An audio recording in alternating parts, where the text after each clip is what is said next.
Hey guys, it's me again, the wrist guy. Welcome to this video, and today I would like to talk about the Rolex Air King and why it is, in my opinion, the Rolex to get right now. Let's go. So the Rolex Air King has always been a weird watch for me. So it was introduced in the mid-20th century as the pilot's watch of Rolex.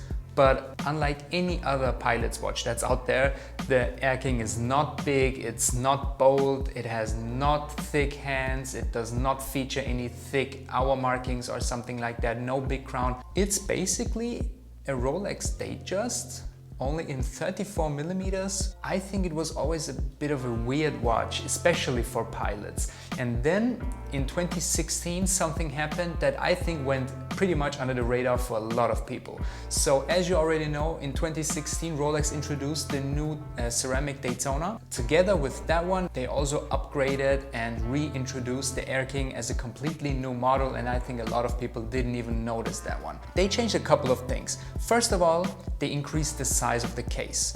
Before, as I already mentioned, the Air King had 34mm in case size. That was a unisex size. Today it's pretty much a women's size. Now it features a 40mm oyster case. And maybe the case looks familiar to you because it's the same one that Rolex already uses in their Milgauss models. So it's the same thick oyster case. It looks like the one used on the Day-Date and Datejust, but only a little bit thicker. The case has brushed lugs, and on the side it's completely polished, so it has a mixing. It is something in between an elegant piece and a sport piece.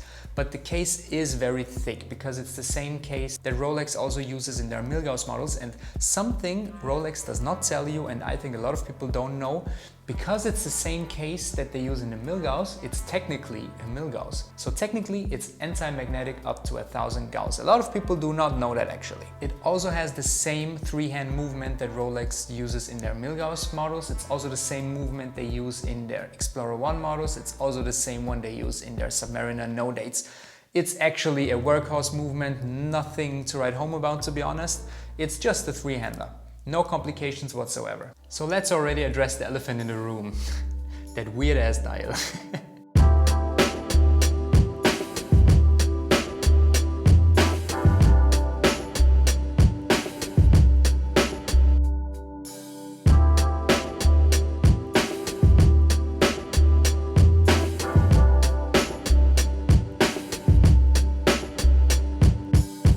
The dial is a weird combination of different design elements throughout the Rolex lineup. So first of all, we have the triangular marking at 12 o'clock, which you can also see on a Submariner or a GMT Master, so that's nothing special.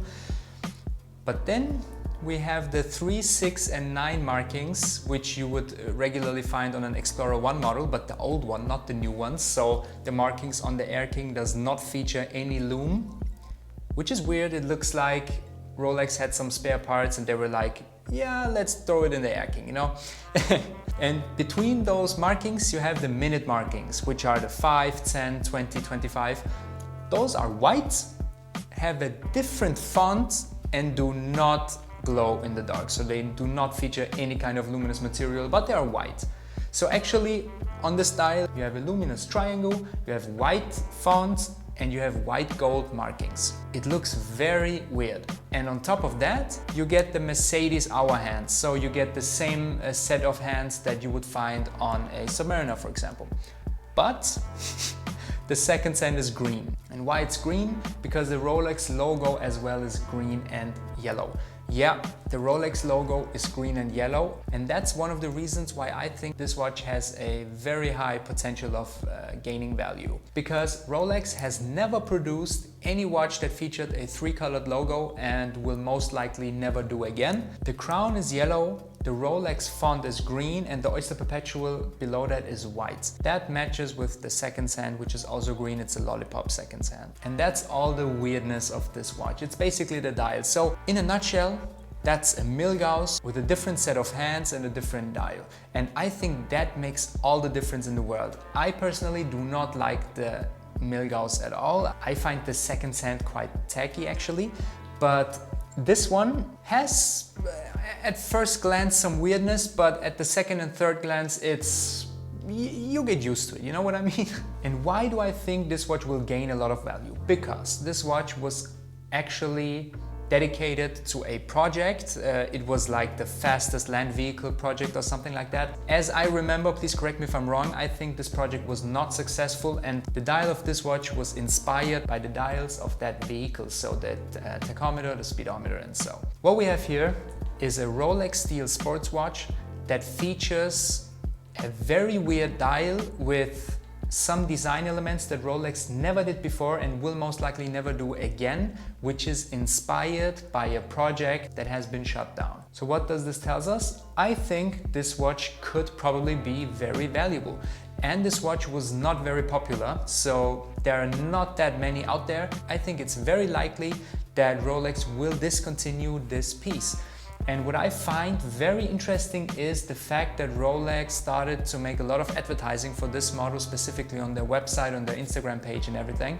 So maybe they want to discontinue it and for the last time push the sales a bit, or maybe they will continue to sell it. I don't know. But what I know is that's the most affordable entry-level Rolex in the sports category kind of way, because this watch costs about 6,000 euros in Europe and you can still get it. So there's no long waiting list or something like that. I waited for about a month or two. So I think you should go to your AD, get this watch, because the worst thing that can happen to you is that they do not discontinue it and then the watch just retains its value. The gray market value of this watch is already above the retail price of the watch, so I think there's nothing to lose if you get this one. And if Rolex discontinues it, it will shoot up in value. That's what I would expect. And one last thing, if you decide to get this watch, please get this strap right here.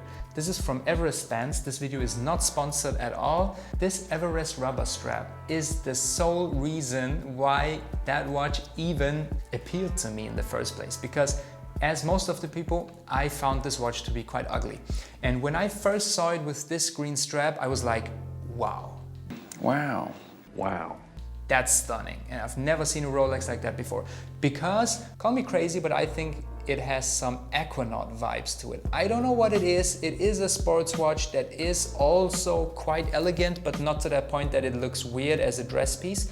But I think it's just a very well executed and very nicely made Rolex sports piece. That's a no-thrill three-hand watch. I think it's also more interesting than the Explorer 1. If you ask me, that's the Rolex to get right now. That's been it, guys. How did you like this video? How do you like the Air King? Please let me know in the comments down below. I would really appreciate it if you like this video and subscribe to the channel, because I will be posting videos every single week. And yeah, guys, stay healthy, stay at home, and have a good one. Bye-bye.